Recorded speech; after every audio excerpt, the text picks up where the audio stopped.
So far we've just shown you preview mode since we can't really show you a printed page.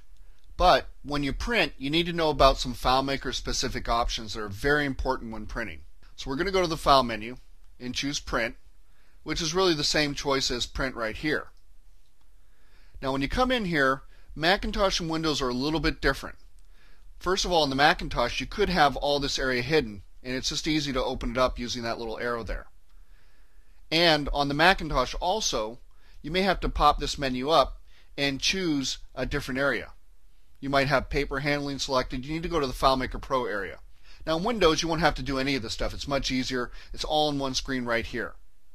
And here's all the FileMaker specific printing options. So let's start with the top. Number pages from. Why would you want to change this? Why would you want to put something other than 1 in there? Well, let's say you had an 11-page Microsoft Word report and you want to add in some FileMaker data at the end. And you had page numbering on your Microsoft Word report all the way up to page 11. You want the FileMaker report to start at page 12, and then the next page will be 13, and so on. So this allows you to integrate with other print jobs from other products. So typically you will leave that at 1, almost always. Then you have the most important options here, records being browsed versus current record. These are the two most important options. Do you want to print all the records in your found set, or do you want to print just the current record? Most of the time you're doing records being browsed because that's the whole idea behind a database. You want to print a bunch of stuff up. But occasionally you do want to print current record. And if you forget about this option and go, why isn't it printing all my records?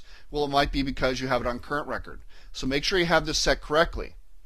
And it will remember the last print that you did. It doesn't default to records being browsed. So if you go ahead and choose current record, hit print, it'll remember that until you choose records being browsed and click print. But if you click something and hit cancel, it doesn't remember it. So you're going to remember that it's going to remember the last way you printed, figuring that's the most common way for you to print. Now you have some other options down here. You have blank records showing fields.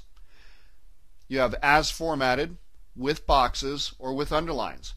Think of this as a form. You print out a record, you hand it to somebody, it's got nothing on it but the field, the blank fields there. They fill it in, they hand it back to you, you type it in. That's the idea behind that, to create a blank form for somebody to fill some data into. So we're going to go ahead and cancel this because we can't really print here.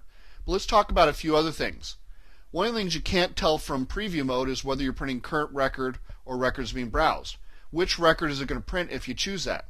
You really only can do that from browse mode. If we're in browse mode, the record you're on has got this little line right here, or if you're in form view, it's more obvious what record you're on. So you need to, certainly can go ahead and print from this view, and actually would really be this view right here. And so you can say, I want to print this current record, and that's what we'll print out.